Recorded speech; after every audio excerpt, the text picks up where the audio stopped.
Question 9.37 says calculate the grams or milliliters of solute needed to prepare the following. So if we look at A, it says how many grams of solute would you need to prepare a 50 grams of a 5% mass over mass potassium chloride solution. So if we start by writing the formula for percent mass over mass, which is equal to the mass of the solute divided by the mass of solution multiplied by 100%.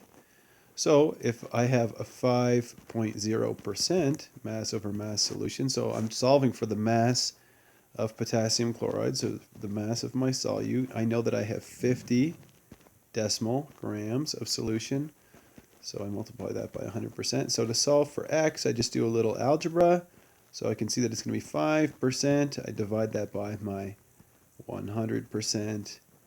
And then you can see that those units are going to cancel. And I multiply that by 50 decimal grams. So 50 decimal. So my final answer should have 2 sig figs. So when I put that in my calculator, I end up with 2.5 grams of potassium chloride is what I would need. So I'd weigh out 2.5 grams of potassium chloride, and I would dilute that on a balance until I have a total mass of 50 grams, and then I'd have a 5% mass over mass solution of potassium chloride.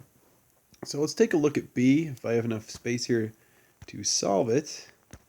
So for B, we're making a percent mass over volume solution. So the formula for percent mass over volume is the mass of solute in grams divided by the volume of solution in milliliters multiplied by 100%. I probably should have included the units up here.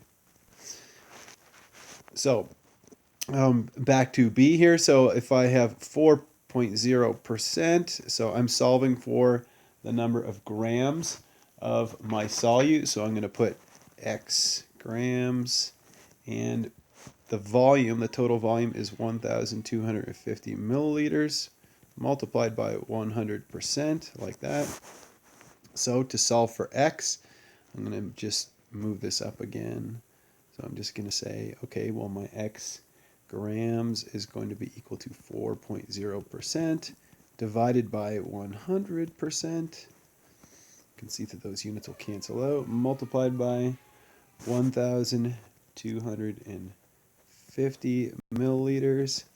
I can only have 2 sig figs in my final answer, and I get 50 grams of ammonium chloride in this case.